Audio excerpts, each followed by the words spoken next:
Mustafi. Bellerin! Brilliant! 2-2!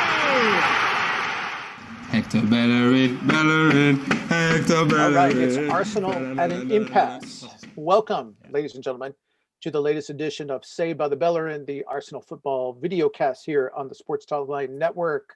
I'm Raphael, joined this week with my buddy Sam in the UK. Welcome, Sam. Hello, bud. How are you? I am good. We have a lot to talk about, a lot to ponder, a lot to parse. Very frustrating match this week at the Emirates against Leicester City. A lot of pieces to discuss. A lot of people to talk down on the ledge. Some overreaction to the match, but a lot of positives to look at. But obviously it wasn't the result. 1-0 Leicester City. But again, let's begin there. We obviously have a Europa League match to talk about as well. A victory there that may have contributed to the result. We'll get to that as we go into it. But I think most people want to focus, Sam, on 1-0 Leicester. At first glance, it seemed like Brendan Rodgers played this to his script: hold Arsenal, hold Arsenal, hold Arsenal. You know, he only had Jamie Vardy for a limited amount of time, was able to bring him on for the last 30 minutes, got a goal from his man, walked away with 3 points. But it was a lot more complicated than that, was it not? Yeah. The thing is that the first half, we should have had 2, maybe 3 goals. You've got to look at the goal that was ruled out for God knows what, to be perfectly honest. The only thing that I can really think is that it's impediment from Xhaka on the goalkeeper, but looking at it from different angles, it's Xhaka isn't in the eye line of the goalkeeper. The goalkeeper's gone completely the opposite way. So how is Xhaka offside because he's getting out of the way of the ball, so he hasn't touched the ball. He's not impeding the goalkeeper's line of vision. Aubameyang hasn't touched the ball at the far post. So for them to be in play at that moment, the ball needed to touch one of them for an offside to be given. So you'd hope the English referees have got the competency to look at that and go, that's a legitimate goal. But obviously, we're talking about the English referees. I'm not going to talk about VAR in this instance because that isn't the issue. The issue is the competency around the referees in this league, and they're quite frankly not good enough. So looking at that, we should have been up 1-0. Moving further on into the match, we had Tierney going down the left-hand side. We had overload on Leicester City every time David Luiz had the ball because Tierney would really push up either with Aubameyang and Saka. So we hit that big diagonal and then we have the overload where we play 1 or 2 intricate passes and then we're down the side of Leicester, and I think that was the game plan, to get down the side of them to whip the balls in. Again, Lacazette is the player that should be on the end of things, and being 2-3 yards out, as far as I can see, is directly on his head. He seemed to do the old schoolboy thing: shut your eyes and hope for the best. Unfortunately, the ball's gone sailing past his head. You could have an argument that Arsenal should have had a penalty there for high foot, but again, competency of the English referee. Well, you also had a striker who it seemed he pulled back. He did. I understand. It's understandable. I mean, if I'm in that position and I have a boot coming at my face, I'm probably not going to stick my face into it. But he didn't challenge, I think, the ball. He didn't put himself in a position where it's visible.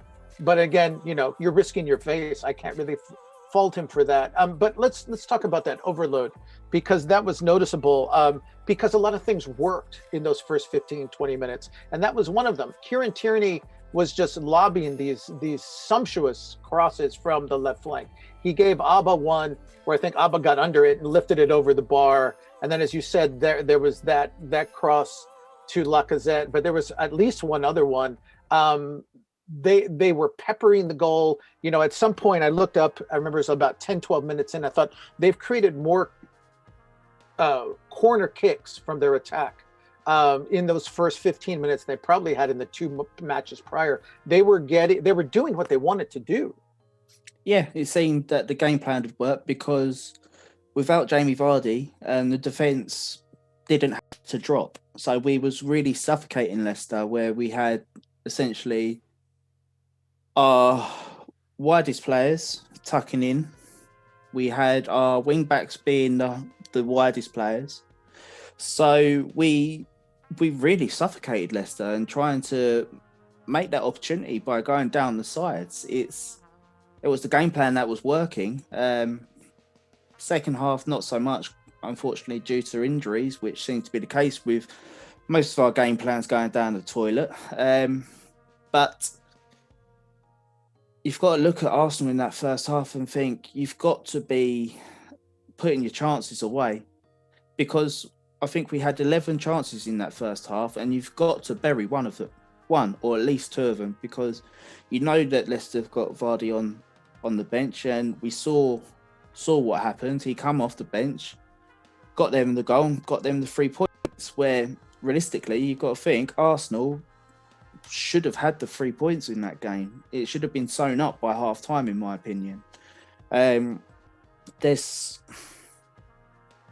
scenarios which I'm really disappointed in Lacazette, because you've got to look at him and the way that he charges around the field in unnecessary places. He comes all the way back to our 18-yard box to defend. We don't need a striker doing that, because it seems to me when he's doing that later on in games, and sometimes in the first half when he gets a bit tired from charging about, he goes up top, gets caught on his heels when he's expected to then be the link person between the midfield and the attack.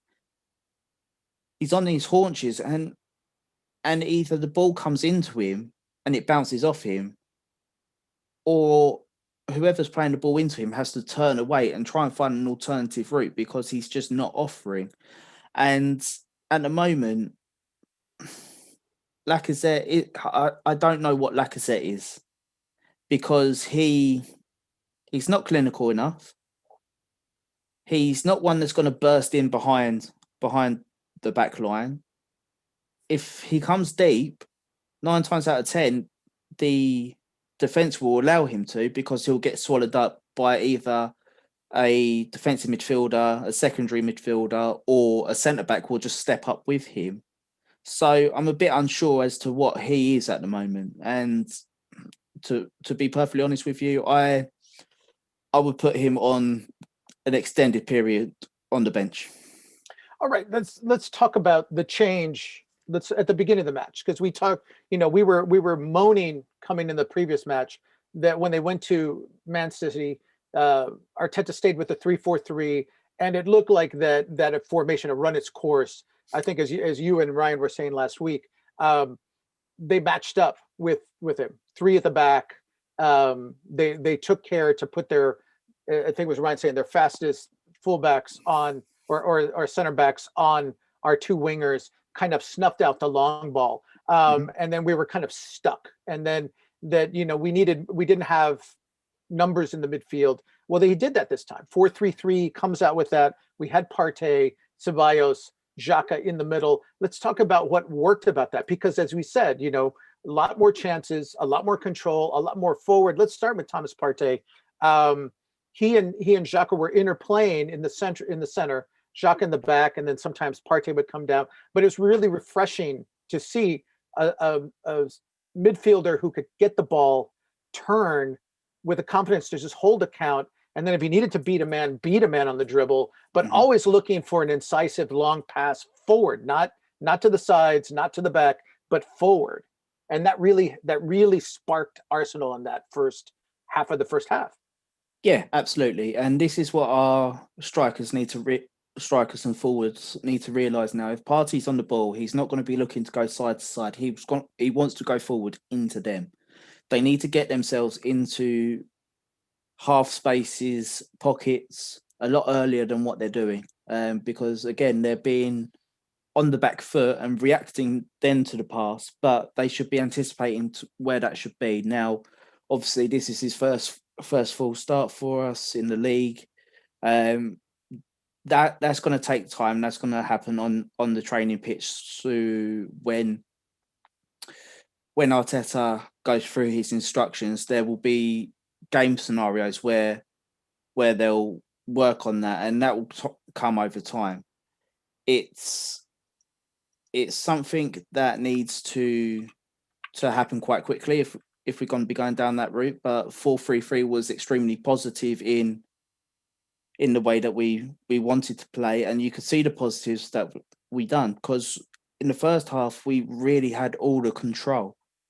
It was only the second half, as Ryan said in the chat, is that Xhaka, being at the base of the midfield, when defending, drops into the back four to make it a 5. And that just doesn't work, because you need the back four, or if one of the fullbacks has gone forward, the back three to then be accountable and shift across to defend the situations, instead of having a defensive midfielder being in an area when we all know he's not mobile enough to play that space. And the thing is as well, if we're going to then have Partey and Ceballos press on to try and win the ball up the pitch, that is leaving a massive, massive hole between our midfield and our defence. We need him to be that stopgap in between. Now, we know that he does it for Switzerland, and he does it for Switzerland very well.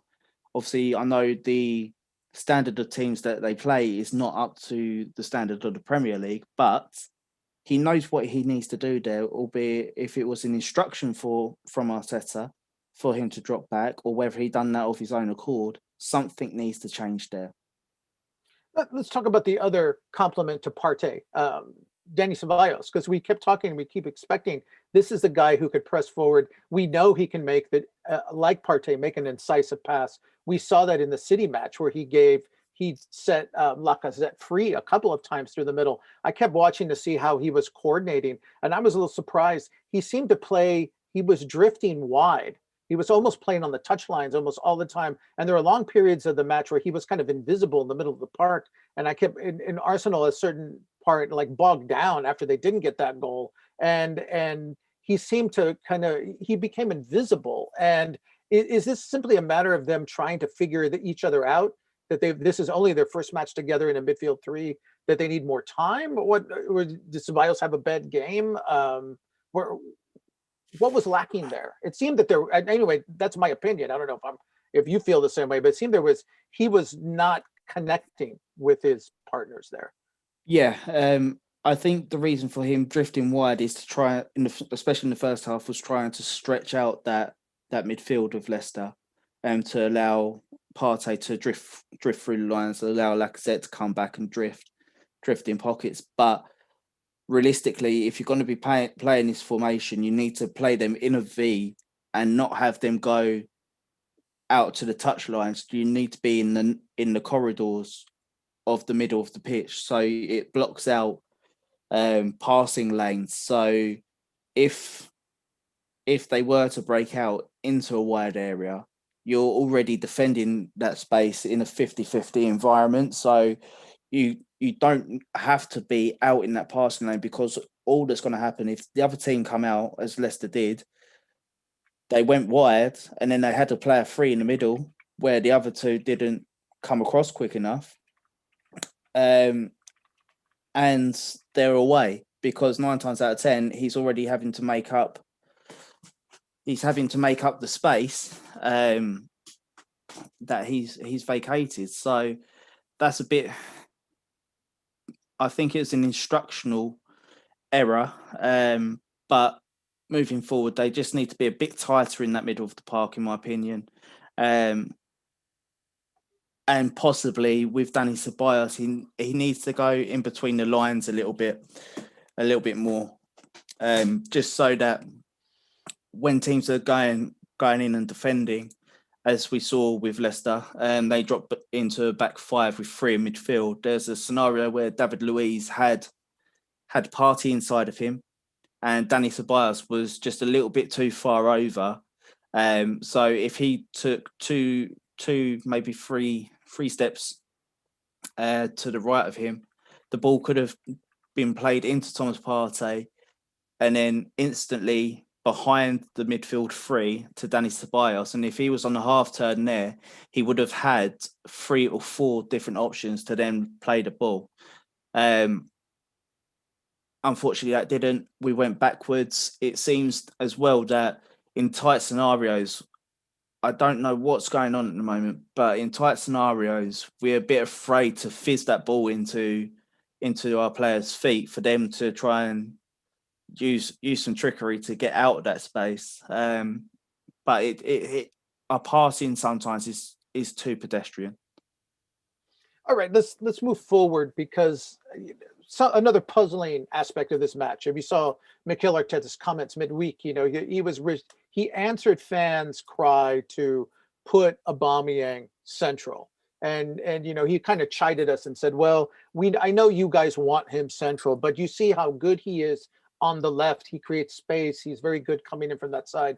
And then the match starts, and the lineup is coming out, and he's got Saka on the left, which makes some sense because Saka is much better crossing from the left, and you can have him there with Tierney, and you've got two guys who can interchange because they were both good. They can play left back, so they can overlap.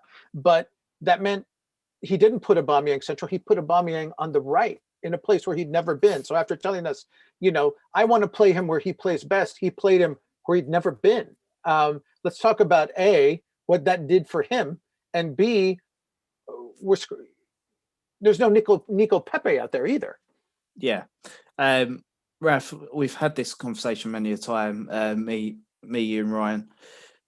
My opinions on Aubameyang on either flank is that we're wasting his talent there, because he will outsmart any defender in the centre of the pitch if he's playing up front. He hasn't got the skill set to trick his way past the defender or to burst past that defender to get that yard of space to then go. It just doesn't happen. We'll run forward a little bit, we'll stop, we'll look inside, we'll make that pass will then go backwards, and then we'll try and reset across the other side of the pitch. Now, sometimes that works, but it makes your play far, far too predictable. And with Aubameyang out on the right-hand side, again, it's getting him to adjust to a different scenario of playing. And as you said earlier, with Liverpool, you have Firmino in the middle, Salah on the right, Mane on the left. They rarely interchange their positions. The communication from them, obviously, they've played with each other for years, but they know what they're doing. They've got that telekinetic telepathy on the pitch. So they know if one runs inside, one goes outside, and then the other one comes in or gives an option out wide. With us at the moment, we haven't got that. And I know that may take a bit of time to happen this season, but if we look at when Aubameyang was in the middle against Sheffield United, with, I think it was Saka out on the left, Pepe on the right. Pepe on the right, yeah. And Willian in as the number 10, the interchange in there was brilliant. And I'd say arguably that's the best game going forward that we've seen from Arsenal this year. It's just baffling, because I think a lot of it comes down to shoehorning Lacazette in. But as I said earlier on in today's episode, like we've got to stop that, because he's just not up to the standard at the moment, whether it's confidence, ability, or whatever. He, quite frankly, right now he isn't good enough, and it needs to stop. And we've got Nico Pepe. You're not going to get consistent performances out of him if you're going to play in one game, put him on the bench for the next, and have intermittent minutes, and then expect him to come in and find a rhythm in the next game, you need players that are going to... Basically, what Arteta needs to do is to find a set three up top, play them every game in the league, at least. Europa League, probably send the kids. But you need to have a front three that's fixed. And for me, that does not include Lacazette. All right, so let's take it to the back now. I mean, Arsenal did a good job. They didn't finish it, they didn't score, but they did a better job of creating chances, did a better job of going forward, even with the questions that we have in midfield and the front. And they were solid at the back. They were positioned. You know, it seemed that they were set up to handle Jamie Vardy whenever Brendan Rodgers was ready to put him in, which came about the 65th minute. But then David Luiz goes down, and we confront a hard reality. You look at the roster, you look at his options, and we're hit in the face by the fact, Sam, that there's still a lot of deadwood on this team. And when he has to turn, he's got to put Mustafi in, who's still just coming off injury. He's probably not ready. He hasn't trained very much, but he's the guy that has to deal with Jamie Vardy. And quite frankly, Vardy left him sucking on his fumes when he scored the header. Yeah. Again, there's multiple factors for that goal. First of all, the attacking three. Aubameyang should have gone across to Mendy to do the 50-50 space. Partey should have been a lot closer to Yuri Tillemans. For them to turn and ping a ball, 40 yards is criminal. Xhaka, when he dropped back into the 5, he shouldn't have been there in the first place. You see Gabriel issuing Mustafi to come round and cover the space where Vardy was, so he could, if anything was to happen, be the cover behind Xhaka. So he had to leave Vardy, go to Under to try and block the cross. Mustafi, again, lapse of concentration, didn't come round on the cover. So we know how quick Vardy is, that he wasn't going to catch him for anything. I think one thing that some people may disagree with me here, with Xhaka when he's running back, if he continued to run back at the same pace that he was, he could have moved into the middle and maybe got something on that cross ball to nick it out of Vardy's range. But unfortunately, he saw Gabriel come across and he slowed up, and that left Vardy free on his own in the middle. Now, sometimes these things do happen in football. It's a sucker punch, but that goal could have been completely avoidable, in my opinion. But again, it's people taking responsibility, and unfortunately, that didn't happen. The people at the back, they should have shuffled across a lot sooner than what they did. It should have been anticipated what was going to happen. People may say that Tierney should have come round on the cover, but I'm not being funny. If you've got your defensive midfielder in the position of where you would be, you wouldn't expect him to be ball watching, let the ball sail over his head and not track that man either. But ultimately, there's a lot of factors to that goal, and it should have been snuffed out a lot sooner. All right, let's look at the lineup though. Rob Holding is out with a hamstring problem. Could be a while, we're not sure. David Luiz, don't know the full extent of his injury, if he's going to be available in Man United. So looking at Gabriel's partner now, we saw this last year when all the left backs kept going down, and finally Mikel had no choice. He had to put Saka in, and Saka turned into a revelation. We've seen the very frustrating development or non-development of William Saliba, but right now it looks like he's got Mustafi.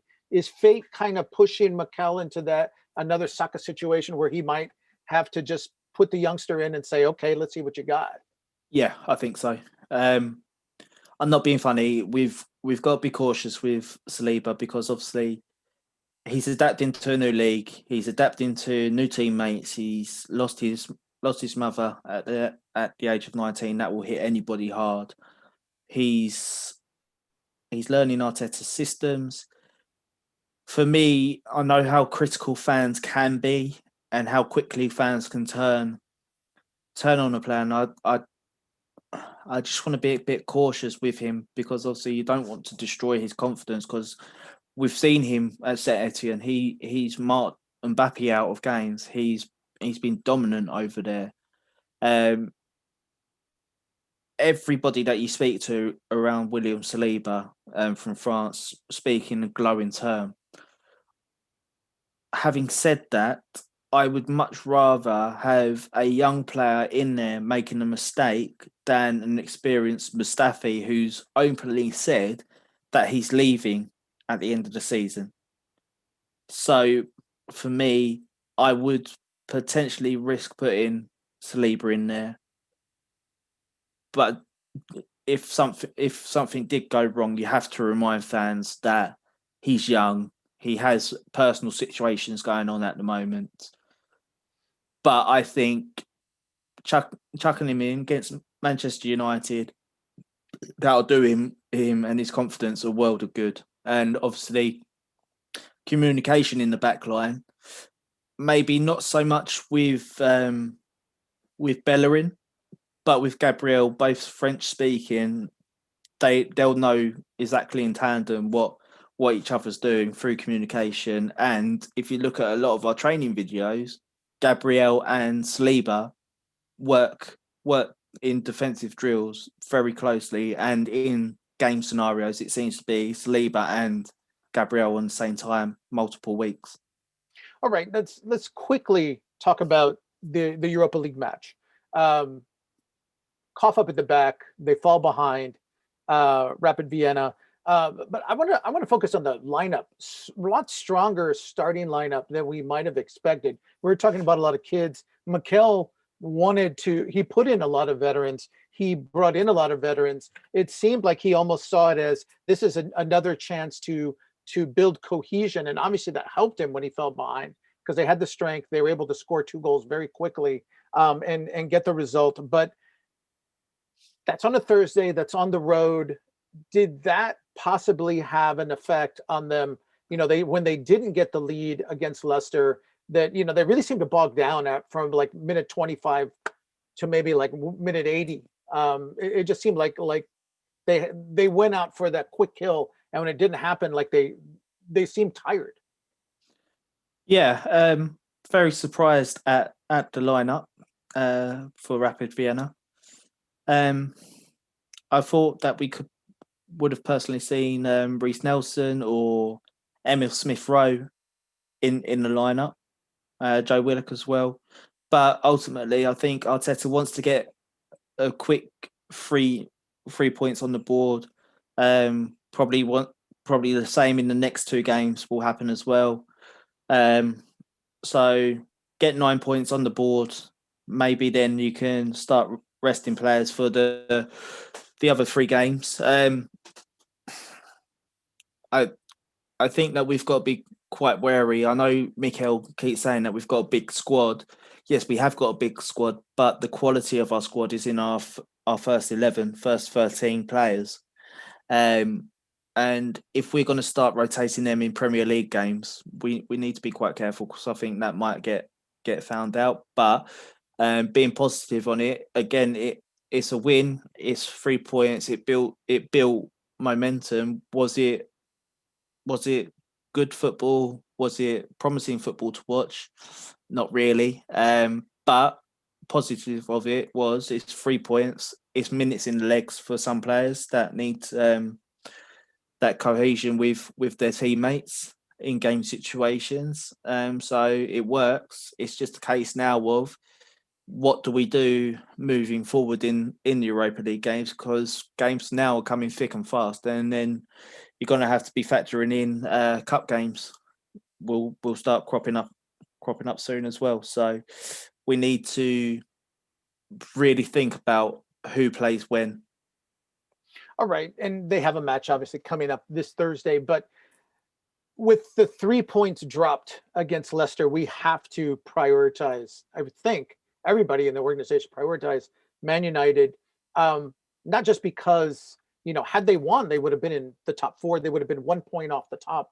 So this was a real missed opportunity. But they're also, we've looked in recent years, even when Emery was there, they've looked the better side at Old Trafford and just haven't come away. They come away with draws when they should have arguably gotten 3 points. And they're playing a United squad that's really struggled. I think 5 matches at home at Old Trafford this year, 3 points. They don't have a win, 2 losses, 3 draws. Here's another opportunity, and just hopeful that whatever they're starting to build with 4-3-3.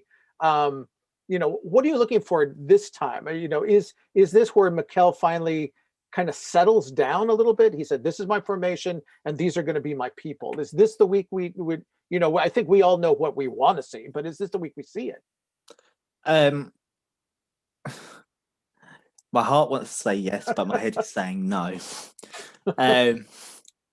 I think hopefully we see a team of Leno in goal, Bellerin, Gabriel, Saliba, Tierney, Partey, Ceballos, and Xhaka as the 3. Mm-hmm. I'm gonna say who's going to be the 3 up front? I guess that's the $1 million question. I'm going to say, just judging on Mikel's comments in pre-season, that he doesn't want to burn out the younger players.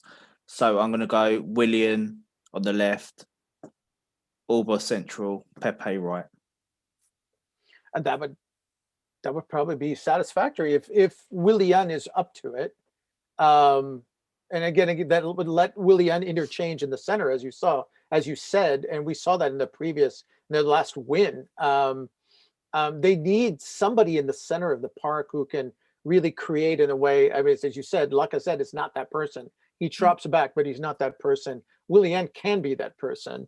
Ceballos could be that person, but somebody needs to find that space and feed these guys. I mean, Aubameyang's going hungry right now. Yeah, and I think with the forward passing of Partey as well, with him being box to box, I think he would be a big plus, breaking the lines of that Manchester United midfield, because going backwards, they don't want to come back. They really don't, and depending on what midfield that they play, if they've got Pogba in there, he won't track back. If they've got Fred, he's tenacious, but he's got his limitations. What's his name? Tomini. I'd actually say Tomini in the deeper midfield positions is probably their best option right now. And a club of Manchester United, that's a strong indication of how far they've dropped.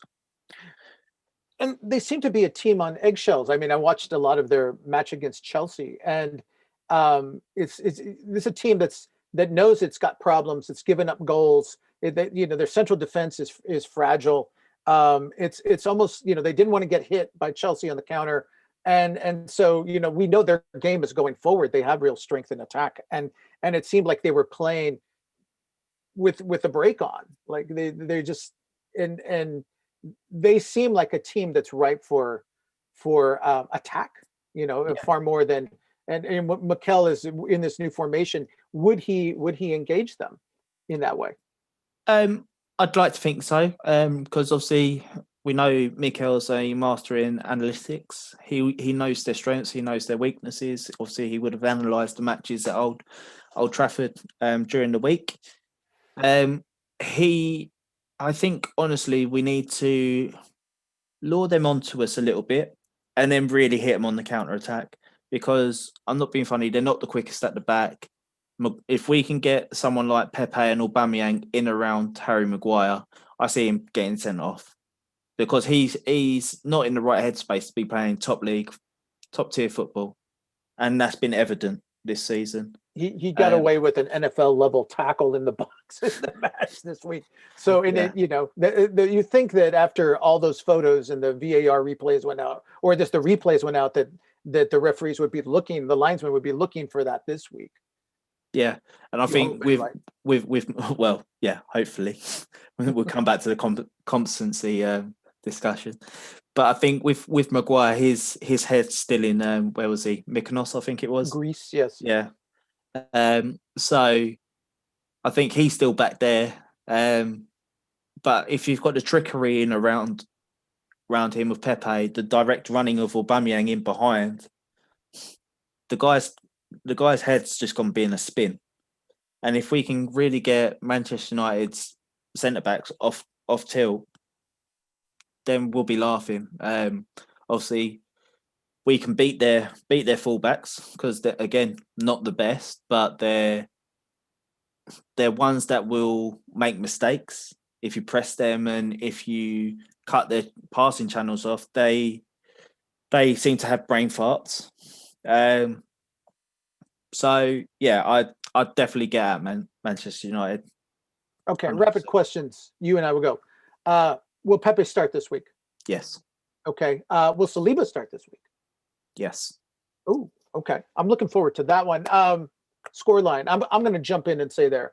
My gut says another 1-1 draw, but I'm going to go with my heart this week. I said they're due to break out. I'm going to say they're going to snag a 2-1 win.